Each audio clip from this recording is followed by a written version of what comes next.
noite, meia-noite, sábado e domingo, dedicação exclusiva. E o bom... Sábado é dia útil para quem é part-time. E o bom é que os clientes que a gente atende, eles não sabem que a gente tem essa disponibilidade. Então, foi um percurso muito intenso, porque eu consegui atender muita gente nesse período. Só que esse período que eu me dedicava é o período que a maioria das famílias queriam mesmo atendimento, que é a hora que eles estão em casa, tranquilos, descansando com a família, tá o marido e a esposa junto para ouvir sobre finanças. Então, foi um bolo muito grande, né, que eu consegui fazer. E aí, com 6 meses que eu já estava aqui, trabalhando concomitante nos 2 lugares, aí eu tive que tomar uma decisão, porque com 6 meses eu já tinha mais de 86 famílias que eu estava atendendo. Que isso, mas simultaneamente? Simultaneamente. Meu Deus do céu. Aí eu tive que colocar na balança, né? Porque a parte financeira, na onde eu estava trabalhando, eu tinha um teto. Tá, sim. Não teria como eu conseguir mais do que aquilo ali, porque existe um limite, né? Claro. Agora, sim. Aqui não. Então, dependia de mim. Então, como planejadora financeira, o valor que eu vou ganhar depende do tanto de famílias que eu quero atender.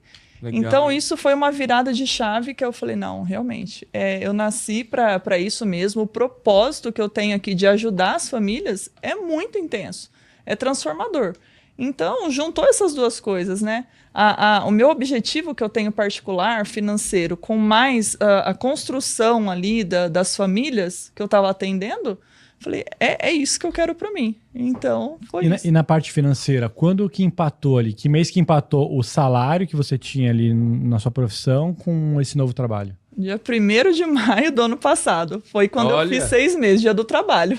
Foi em 6 meses você já empatou o salário? 6 meses eu empatei. Aí eu vi que não fazia mais sentido, né? Porque não tinha por que eu trabalhar 8 horas lá, se não ia mudar além daquilo.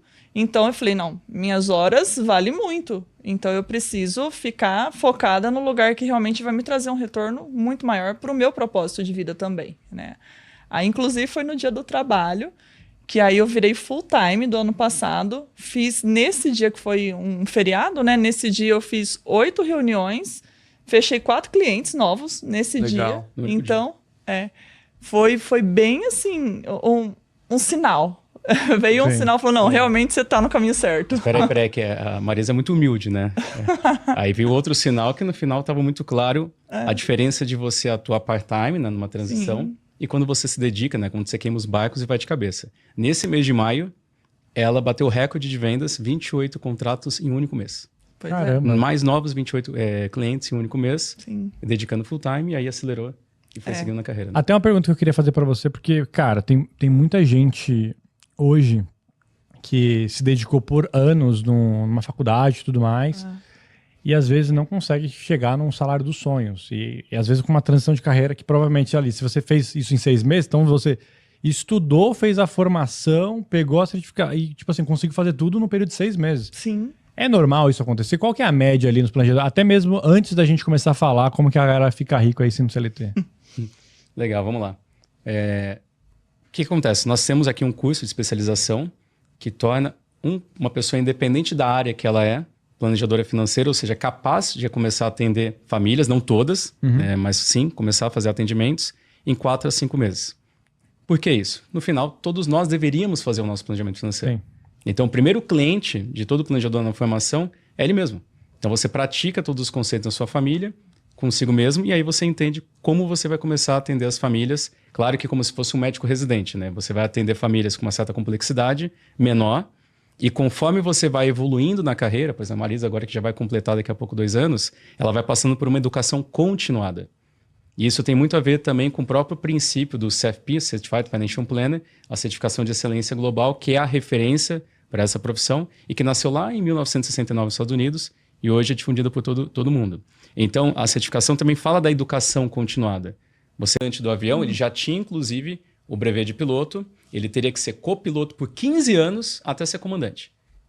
E isso já é uma trilha definida. Então, por isso que muitas vezes, né, nem sempre, quando você tem uma carreira CLT, já existe uma trilha bem definida. Como eu era engenheiro também, eu sabia o que ia acontecer ali na minha carreira. E ali, em 3 anos, ele se equiparou ao salário do comandante. Ou seja, ele adiantou 15 anos da vida dele né? Porque só dependia dele, da dedicação, né? O quanto que ele conseguiria realmente se dedicar e desenvolver a carreira, e ali ele conseguiu antecipar isso. Então, assim, a carreira empreendedora muitas vezes vai dar errado, pode dar exatamente. certo, mas a grande vantagem de uma carreira empreendedora são as amarras. E no CLT, talvez muitas vezes pode ser a base, né? A propulsão para você, de repente, buscar, né, novos horizontes, onde você pode ter o seu próprio negócio, onde você pode ganhar dinheiro como CLT, para depois conseguir colocar em prática às vezes, um sonho, um projeto, empreender, né, como é o caso dos planejadores que usam a carreira CLT para preparar para a transição. Agora vamos focar ali no CLT, né? Eu quero só passar assim, para quem quiser fazer a formação, né, quem quiser se tornar um planejador aqui da Grão, quem quiser seguir esse caminho, quem quiser encurtar o caminho, né, a gente está falando de alguns casos aqui, vou deixar para vocês um link na descrição, um QR Code na tela, para você fazer a formação que já formou aqui mais de 1.500 profissionais, Kaique. Olha só que legal, hein? E aí, como a gente já deu alguns exemplos aqui, se você tem outra profissão, não tem problema, porque você pode começar a estudar e começar a atender ali, sem pedir a demissão ali, conciliar os dois trabalhos, e você pode ter um caso feliz, igual a Marisa, de abandonar um e ficar só com o outro ali que der mais dinheiro. Muito bom. Mas vamos lá. Um dos motivos que a gente trouxe esse tema aqui também, a gente dá para ficar rico sendo CLT, é porque, além de eu e o Lucas ser CLT por muito tempo, a gente ganhou muito dinheiro com isso, a gente vai usar até como exemplo a gente, que mesmo a gente, tendo todo o conhecimento que a gente tem, conversando com tanta gente assim, a gente é cliente. A gente é cliente. A gente é cliente do planejamento. A gente tem planejadores, a gente senta lá mensalmente, eu sento com o Fred, o nome seu é? O meu é o Charles. O Charles, a gente senta. Inclusive o Charles está nesse livro também. Você pôde um capítulo desse livro. Aí o Fred lá mostra como eu sou um idiota, porque eu não segui o plano do mês anterior. E assim a gente fica, né? Tipo, a gente fica pedindo desculpa pro planejador. Não, cara, desculpa. É que tinha um casamento do Lucão. Eu tive que gastar R$3.000 a mais sem planejamento. É culpa do Lucão, né? Eu falei do meu planejador financeiro nos meus votos de casamento. Ô, louco. Cara, você não sabia, hein? Porque a gente fez a reunião com o Charles, né? E aí ele falou assim, pô, Lucão e Dani, né? Nome da minha esposa. Pô, vocês, né, compraram um apartamento, reformaram, a reforma tá acabando aqui, vocês já pagaram tudo legal. Então, a partir do mês que vem, vocês vão ter um fluxo muito menor aqui já de cartão de crédito e tal, né? Dá pra gente voltar nos aportes mensais ali, né? Ele tava, né? Falando, legal, agora vocês vão ter um resto do ano aí muito tranquilo. Um fôlego, né? Um fôlego. Aí passou 2 dias, a minha esposa, né, me acorda, era minha noiva, né, me acorda, e falou assim, eu decidi que a gente vai casar. E aí eu falei assim, putz, né? Eu já acordei, tipo assim, pensando... Que eu vou falar pro Charles. Ela não entendeu nada, né, do planejador. Não entendeu nada. Tudo bem, a gente fez um esquema muito bom, eu economizei, né? Gastei muito menos do que poderia gastar num casamento hoje em dia aí. Deu tudo certo, mas eu preciso sentar com o Charles lá pra, de novo... Ele tá atrás de mim, ele fica me mandando mensagem aí. Eu que dou um sumiço nele, porque eu tô fazendo tudo errado, aí eu, às vezes eu desapareço Não. Tem que dar uma sumida porque a gente fica envergonhado de falar com a nossa planejadora. A família nasceu em 1969, né, consolidada dentro de uma certificação que chama CFP, Certified Financial Planner. E olha que interessante, ela nasceu nos Estados Unidos... principalmente por profissionais que já atuavam com famílias em temas mais complexos, por exemplo, a parte de proteção, sucessão, então eram ou seja, profissionais da área de seguros, contadores, porque o imposto de renda nos Estados Unidos é um pouquinho mais complexo do que aqui, então vários contadores que eram próximos das famílias, várias pessoas na área de sucessão que tinham que discutir temas muitas vezes mais difíceis e profundos com a família, e ali eles perceberam que a família confiava tanto que eles queriam depositar ali todo o atendimento e a visão deles ali nesses profissionais. E dali nasceu a certificação CFP, que tecnicamente falando, e depois eu vou explicar na prática o que a gente fez aqui, diz que um planejamento financeiro, ou seja, uma família que de fato declara que faz o planejamento financeiro, ela tem que olhar com atenção e tomar decisões em 6 capítulos. Gestão de ativos, gestão de riscos, planejamento tributário, planejamento acessório, planejamento orçamentário, planejamento de aposentadoria. E normalmente, talvez 1 ou 2 temas desses que os brasileiros vão prestar atenção. E no final é tudo conectado, como você vê lá, por exemplo, na plataforma, que no final é uma tradução do CFP. Então, o que a gente fez aqui, ou o que eu fiz lá atrás, né, lá em 2010, foi justamente pegar essa metodologia, então pegar o que dita tecnicamente o CFP e traduzir para a média do brasileiro. Ou seja, o Brasil, aqui tem uma realidade da nossa economia, tem uma realidade de como é a nossa educação financeira. Infelizmente, o brasileiro não aprendeu na escola, no colégio, na faculdade a lidar com dinheiro. Cara, isso foi muito ruim. Que isso, por exemplo, conversar com um americano médio e falar isso para ele, ou eu, por exemplo, tive a oportunidade de conversar dentro dos congressos que eu participei de planejamento financeiro, com alguns responsáveis da educação financeira americana, né? Então, lá em Washington. E na hora que a gente comenta sobre como é a educação aqui no Brasil, que não existe nas escolas, talvez alguma outra particular, agora é obrigatório ter, mas leva um tempo, né? Não tem replicadores para isso. Fala, então a gente vai aprender aonde? Finanças, planejamento financeiro, com a vida. E muitas vezes com erro. E às vezes é tarde demais para corrigir, ou o preço é muito grande para corrigir a rota, como a gente fala. Então essa metodologia de planejamento financeiro, ela veio sendo construída, aperfeiçoada, né? 15 mil famílias através da Serafim, mais 10 mil famílias agora com a Grant, então 25 mil famílias já impactadas, e ela está embarcada dentro de uma tecnologia. Uma tecnologia que tem que ser também muito fácil da pessoa entender. Porque se olhar 6 mil páginas do CFP para estudar, é muito técnico. Como é que eu vou fazer um cálculo de planejamento futuro, trazendo a valor presente, a taxa de juros real? Isso é muito complexo, isso nenhum brasileiro em médio vai entender. Mas na hora que você simula lá e mostra com R$50 a mais, ou R$50 a menos, né, de gastos, R$50 a mais acumulando, você vai aumentar mais 2, 3 anos sua aposentadoria, e isso ser feito de maneira muito rápida, aí entra a consciência financeira. Agora eu entendi. Agora eu entendi o que eu tenho que fazer. E a partir dali as pessoas começam a tomar decisões mais inteligentes. E especificamente em um desses 6 capítulos, que é o planejamento orçamentário, as pessoas não têm a mínima ideia para onde o dinheiro vai. Então, menos ainda categorizar de uma maneira inteligente. Um orçamento possui cerca de umas 40 macro categorias. Entre gastos obrigatórios, não obrigatórios, projetos, financiamentos, por aí vai. Então, na hora que você tem, em questão de minutos, a clareza para onde o seu dinheiro está indo, e você conseguir fazer os microajustes, aí você consegue realmente ter uma economia. Por exemplo, na nossa média de atendimento, na primeira passada, né, no raio-x ali que a gente faz nas finanças das famílias, a gente consegue muito facilmente fazer com que a família economize 10% a 15%. Sem mudar praticamente nada no hábito da família. Primeiro porque parte do dinheiro, como você bem comentou, está indo para gastos que a pessoa nem sabe que está gastando. Nem lembra. Tarifa bancária, cesta básica de banco para poder ter talão de cheque. Tem gente que nem conhece talão de cheque. Né? E você está pagando algumas coisas ali que não faz sentido algum. Um tempo atrás a gente pagava para fazer DOC, TED, transferência bancária, hoje tem Pix. Anuidade do cartão, eu peguei aquele cartão Black bacana, fez sentido, me ofereceram, era gratuito, só que era o primeiro ano.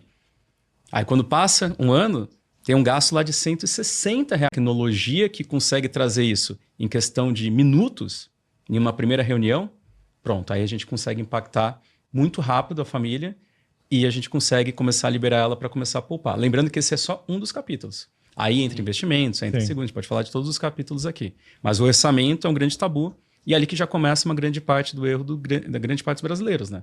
Aliás, um outro dado interessante, né? A gente fala, por que a Grão cresceu tanto? Por que o planejador financeiro tem essa carreira tão acelerada? Vamos entender, então, dentro das profissões, né, onde o planejador de fato atua. Então, uma família que tem R$0 de investimento, tem nada de investimento, ela consegue contratar um consultor de investimentos? Não tem dinheiro. CVM. E eu sou consultor também. Não tem dinheiro, né? Se não tem dinheiro, eu vou cobrar um percentual do quê? Se é 0 patrimônio, eu não tenho nem como ajudar essa família. Por isso que consultores de investimento vão ajudar famílias a partir de um certo patrimônio. Sim. Porque faz parte do trabalho dele e ele é remunerado por isso. Mesma coisa um assessor de investimentos. Um assessor de investimentos, como é que uma família vai contratar um assessor se ele é comissionado quando a família investe? Então, nem toda família vai conseguir contratar um consultor porque tem R$0 de investimento. Ele não está nessa fase ainda. Ele não está precisando de consultor. Agora, pergunto. Quantas famílias brasileiras, nesse exato momento, hoje é dia 6 de maio de 2026, tem zero de investimentos? Quantas famílias brasileiras não têm nada investido hoje? Tem os percentuais. Sei lá, Quanto está negativo, né? 70% do país, 80% do país. Vamos melhorar um pouco esse número? Quantas famílias têm até R$50 mil investidos? Que basicamente é o início da formação de carteira, é a reserva de emergência, talvez o projeto de curto prazo.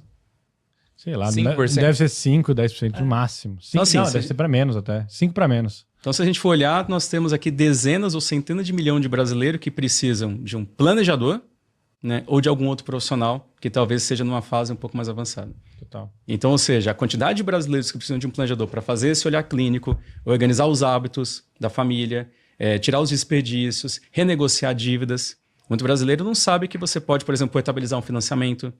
Né? Eu contratei o financiamento e eu vou aquilo o resto da vida. Mas o mercado é cíclico. Dependendo do momento que você contratou a taxa, como por exemplo nesse momento, numa época Dilma, que também a taxa estava muito alta, quando essa taxa vem para baixo, né, outros bancos têm interesse de pegar um spread menor, mas pegar ainda um spread e te arrastar por longo prazo. Então, essa portabilidade é um tema que a gente discute também. Quando vê uma pessoa que tem um financiamento, vamos buscar um outro banco e ver uma proposta. Se eu tenho uma dívida, como é que eu troco por uma dívida mais inteligente, que paga menos juros? Será que eu sei as possibilidades de crédito que eu posso alcançar? Tem muita gente que não faz isso por desinformação, né, cara? Com certeza. Tem um monte de gente aí que tá com financiamento caro aí. É porque os bancos não vão ficar informando isso, né? Acho que não, né? Mas é só, tipo assim, literalmente, é igual o negócio da conta de celular, cara. Provavelmente você deve estar pagando R$300 aí, mas você liga na sua operadora já deve estar atualizado, virou 150. Banco é a mesma coisa, você liga lá, às vezes você renegocia no próprio banco. Assim, eu quero fazer portabilidade, quero sair. Não, a gente diminui a taxa aqui, não precisa sair. Exatamente. Acontece muito isso. Até um negócio de assinatura que você falou, que uma coisa que está muito na moda, que a galera justifica muito o trabalho, e eu sei que nem é o foco aqui, mas IA. Cara, eu lembro quando saiu IA, eu acho que eu gastava uns R$500, R$600 por mês com IA. Mas calma que agora com o MyHub. Eu sei que não é o momento que tem a liquidez, a segurança necessária para que esse dinheiro seja disponível lá. Então, parte do nosso aporte é para entrar nessas caixinhas dos projetos. Que é como você comentou, a caixinha do carro, a caixinha das viagens e por aí vai. E depois tem uma caixa gigante, né? Como se fosse eu até brinco, sempre usei esse termo, que é o reservatório Cantareira, né? Então, ou seja, é algo... Se fosse pensar em caixas d'água e piscinas, ali é o reservatório Cantareira. É o volume que você vai ter que acumular lá para o final da vida, para que você usufrua desse dinheiro lá no momento da preservação, lá no momento da independência financeira. Então, uma vez que você calcula essas 5 caixinhas, quanto seria a reserva de emergência que deixaria minha família segura, em caso de qualquer imprevisto? Quanto que eu preciso ter de dinheiro para realizar meus projetos de curto prazo? E quanto que eu preciso no pico da montanha para aposentar? Aí sim, tudo isso chega num cálculo, por exemplo, R$2.000 da sua cliente, como você comentou, e aí, se essas caixinhas estão vazias, eu vou escolher como preencher. Como se fossem baldes que você vai... O calibre da mangueira é o quanto você vai aportar todo mês. E qual caixinha você vai preencher depende das prioridades, depende da programação. Por exemplo, podia ser 500... Se você não tem nada, mesmo assim você já tem a política de investimentos. Isso se chama política de investimentos. Eu sei as caixinhas, eu sei onde eu quero chegar, sei meus projetos, e agora eu sei quanto que eu tenho que poupar. Poupar eu procuro no orçamento, encontrei os R$2.000, agora eu vou fazer uma programação. R$500 na reserva de emergência, R$1.000 nos projetos e os outros 500 para longo prazo. E se algum projeto sai do plano, eu queria comprar um carro, não quero mais. Eu readequo essa política, readequo meus aportes, às vezes tem até que cair um pouco o aporte, porque eu não vou mais comprar aquele carro, e eu vou ajustando no meio do caminho.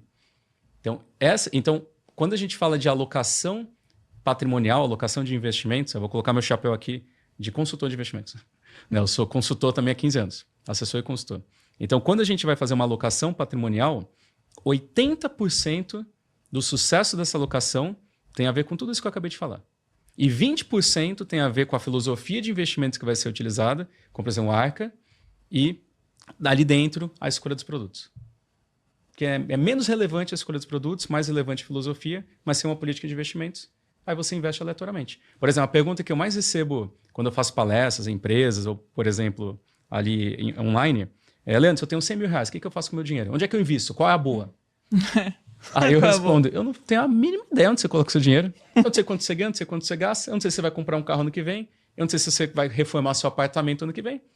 Se você vai usar esse dinheiro daqui a 6 meses, é uma coisa, é líquido e não tem que mexer. Não vou colocar em criptomoeda. Mas se isso é um dinheiro já para longuíssimo prazo, aí tem várias outras possibilidades. Sim. Então, a política de investimentos é um tema bem interessante que, quando a família tem essa consciência, fala, agora eu sei para onde meu dinheiro deve ir. Agora eu sei que cada dinheiro, de fato, tem um rótulo. Eu tenho um dinheiro parado. Não existe dinheiro parado para quem faz planejamento. Ou esse dinheiro é para reserva de emergência, ou ele está alocado para você realizar algum projeto que vai acontecer nos próximos anos, ou ele já está sendo dedicado para longo prazo para sua independência financeira. E essa simplificação, entre aspas, de algo tão complexo, é o que faz qualquer brasileiro médio entender. Agora, é claro o que está acontecendo. E agora eu entendi que meu dinheiro estava todo aleatório. Não tinha nenhum objetivo. Né? É porque senão também quando a gente vai, que é o que normalmente todo mundo faz, né? Começa a juntar dinheiro, não sabe para quê. Aí vai juntando muito aleatório, né? E aí vira patrimônio dente de serra, né? Que é o que a maioria das pessoas fazem. Junta, junta, junta. Ah, agora quero comprar meu carro. Volta para trás.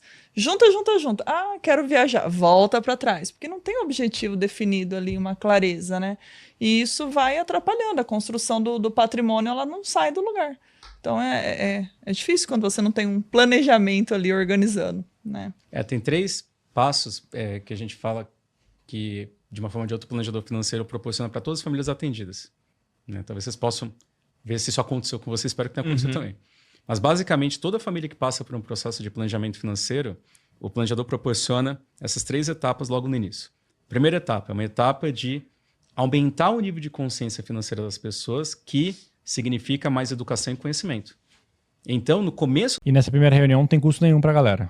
Aqui não. A gente vai presentear todo mundo com uma consulta gratuita pelo link que a gente vai colocar aqui. O Lucão vai colocar o link aqui embaixo. Tem até umas perguntas aqui da roteirista que eu achei interessante, que é para falar um pouco da realidade do CLT brasileiro, né? Quanto tempo um CLT médio demora para juntar o seu primeiro milhão? Vixe. No caso de... Tem várias variáveis aí, né?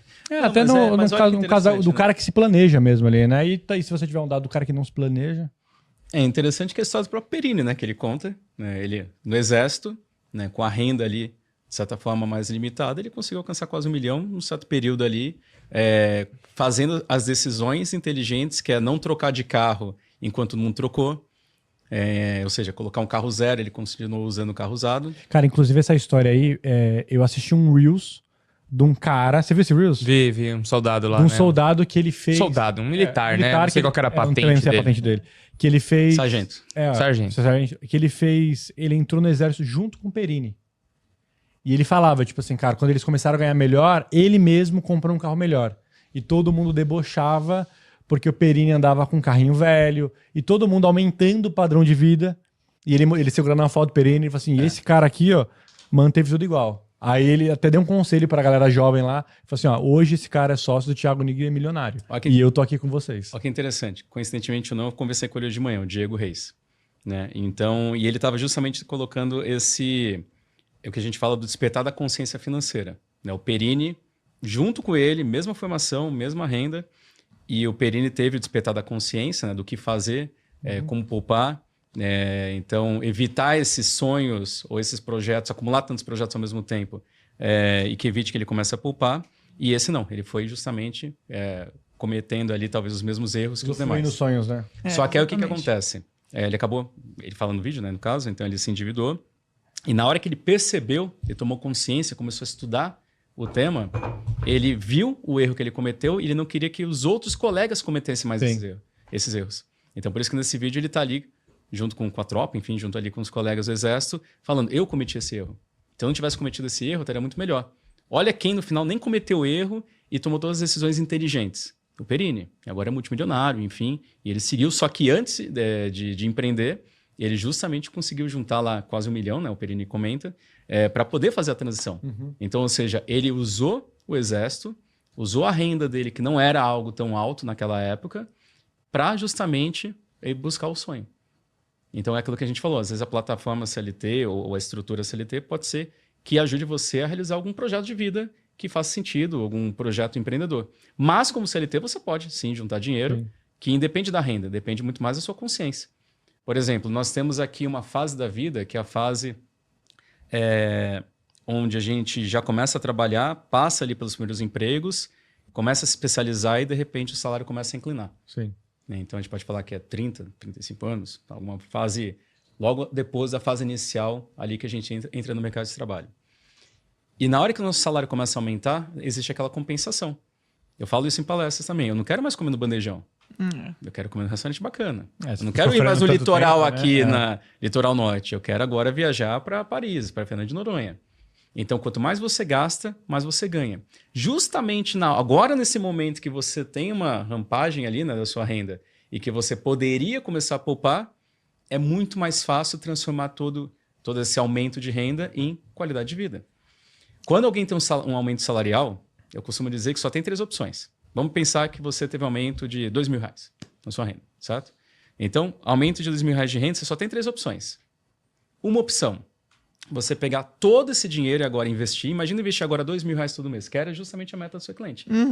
Então, todo o meu aumento salarial desse ano, eu vou colocar para investir na caixinha de independência. Essa é uma opção. Integralmente investir. A opção contrária é, esses R$2.000 eu vou absorver, vai te mostrar o que está acontecendo, vai adaptar, vai fazer tudo o que tiver que fazer. Uma coisa então, que você... só complementando, a parte comportamental de conduzir as pessoas para mudar um hábito nocivo, né, por exemplo, para ela, tem muito mais a ver nessa condução de realmente mostrar a parte matemática, mas olha, o que acontece se mantiver dessa maneira? O que você está abrindo mão quando você está tomando uma decisão ruim? Que outra decisão melhor que você poderia estar tomando que você não está percebendo? E como a pessoa está no estado emocional, às vezes psicológico, ali impactado no problema, um endividamento, seja o que for, então a gente traz esse racional, mas conduzindo a conversa. E aí eu vou te falar que o planejador ele é um aliado. Por exemplo, né, a gente fez esse casamento relâmpago, comentei agora, né, que eu casei esse ano. E agora aí eu pensei, bom, beleza, casei, né, economizei o máximo que deu ali, né, foi uma redução de danos no sentido de, puta, não gastei uma fortuna, beleza. Aí minha esposa falou assim, não, mas agora tem que ter uma lua de mel. Eu quero ir pra Grécia, não sei o que lá. Eu falei, putz. Aí eu falei, já sei. Aí já, né, mandei mensagem pro Charles e falei assim, Charles, ajuda. A Dani tá querendo ir pra Grécia. A Dani tá querendo ir pra Grécia, então eu queria fazer uma reunião pra entender se a gente pode ir, né? Sim. E aí, porque aí lá... Ou abrir mão do quê pra ir pra lá? Exatamente, ele consegue montar um plano pra, se a gente quiser realmente ir, tá bom, então você vai ter que... né, parar de gastar R$5.000 de restaurante por mês, que você consegue ir pra Grécia lá na frente e gastar R$45.000 nessa viagem.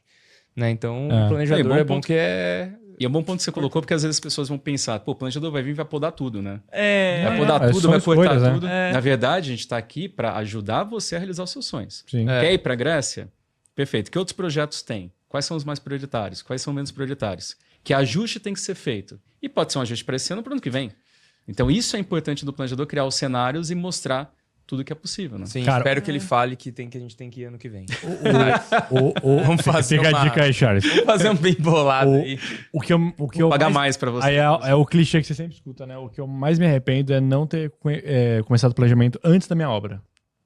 Porque tem várias melhorias que foram caras que hoje não mudou nada na minha vida, que provavelmente eu não teria feito, porque a gente também tinha uma outra vontade de ter viajado esse ano pra fora com as crianças e tudo. Sim. E eu tomei a decisão de, junto com o planejador, De não comprar, fazer porque a gente R$20.000 de prateleira, né? porque a gente tinha estourado muito orçamento por causa da obra.